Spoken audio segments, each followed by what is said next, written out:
Formula One racers drive some of the fastest cars in the world. But what kind of cars do they drive when they get home from work?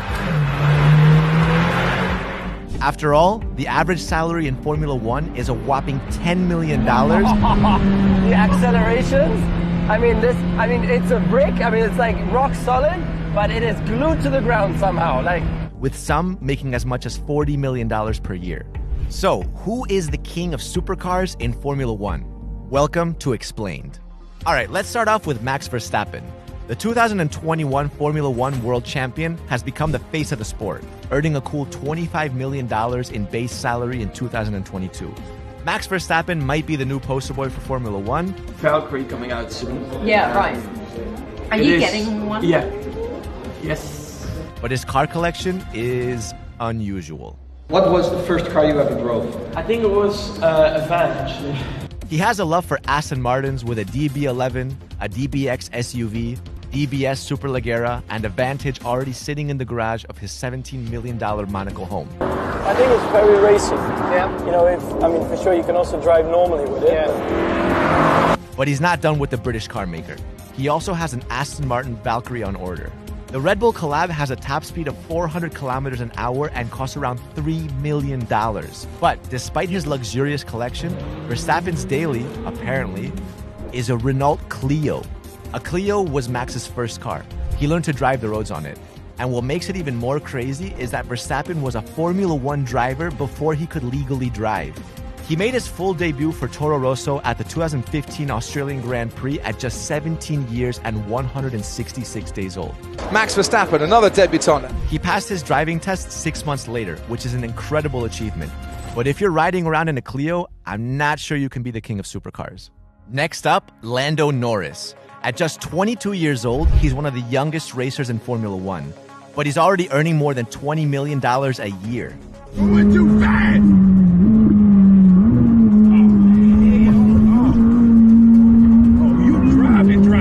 He's amassed an incredible collection of supercars, but here's the thing. The McLaren driver loves to drive McLarens. He has a McLaren 570. I'm not in control anyway. A GT. Do it.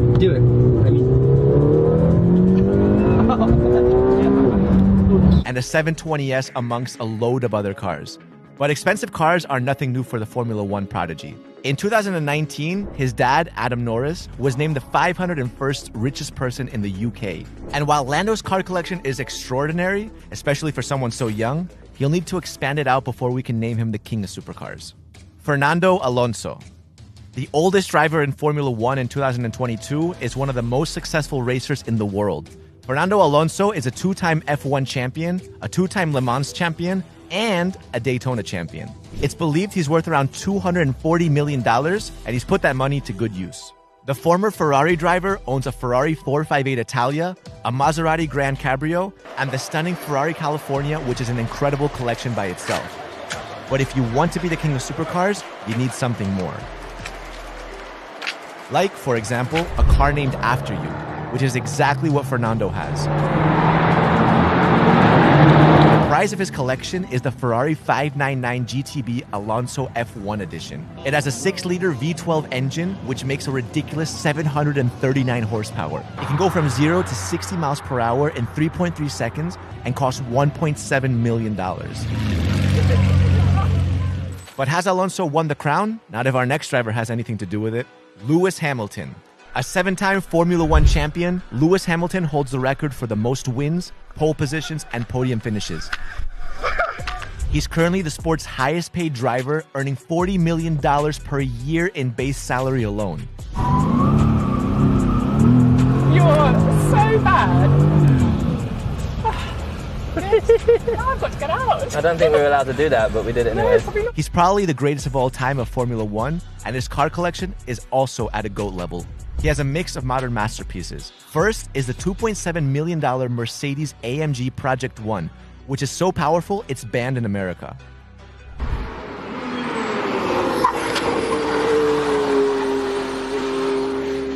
Then there's a $1.1 million McLaren P1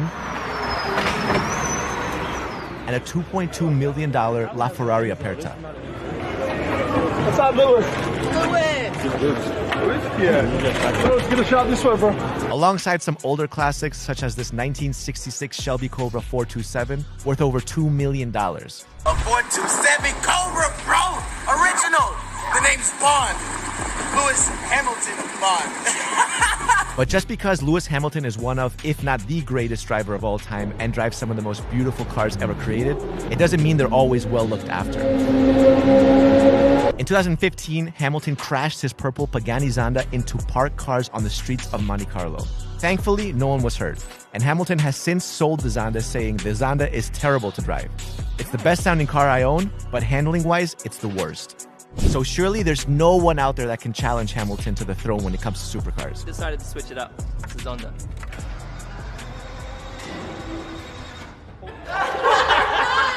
Well, there is one man, and it might surprise you. But first, here are some honorable mentions. Sebastian Vettel. The four-time world champion currently drives for Aston Martin, earning a cool $15 million per year. When Vettel was younger, he idolized the three Michaels: Jordan, Jackson, and Schumacher. But when you're 5'9" and you can't sing, his options were fairly limited. So he ended up following Schumacher to Ferrari, and that's actually reflected in his garage. Here, you'll find a 2016 LaFerrari, a 2004 Enzo, a 1996 F50, and a California T. But rather than sit in traffic in one of his Ferraris, Vettel prefers to get around on a bicycle. Next up, Daniel Ricciardo. Known as the honey badger of Formula One because of his fearless racing style, Ricciardo is another one who sits on a $15 million contract. And like Max Verstappen, he's putting it to good use by having a $3 million Aston Martin Valkyrie on order. But while he's waiting for that one to arrive, he's still got this Porsche 918 Spider, a $1 million plug-in hybrid with less than 1,000 ever made. Next, Charles Leclerc. The former two-time FIA Rookie of the Year, Leclerc appears to be the man behind Ferrari's revival in F1.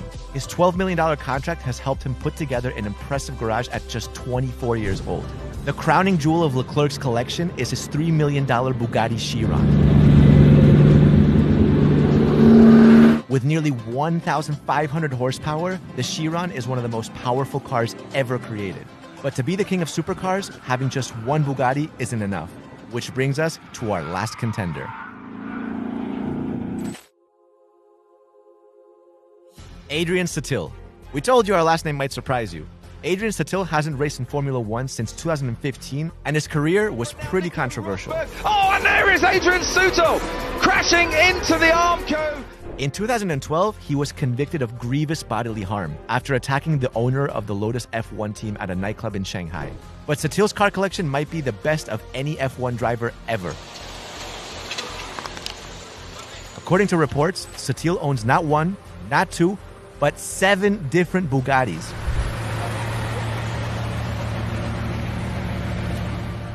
This includes his most recent addition, the Bugatti Chiron Per Sport, known as the Green Rhapsody. He also owns 2 purple Paganis, a Huayra, and a Zonda, much like Hamilton's former purple Zonda, which is interesting seeing as the two were close friends until Sutil's trial back in 2012. Just like Hamilton, Sutil isn't always the most careful driver off the track. In 2020, Sutil crashed his orange McLaren Senna LM into a light pole on the streets of Monaco. And here's the thing, only 20 of the Senna LMs were ever made. But we haven't even mentioned Sutil's 2 Koenigsegg's, his 70th anniversary California T, or his stunning Mercedes SLR Sterling Moss. And that makes Adrian Sutil our F1 king of the supercars. But should Hamilton sit at the top of the mountain alongside his 7 F1 titles? Or is there someone that we've missed? Let us know in the comments, and don't forget to like and subscribe.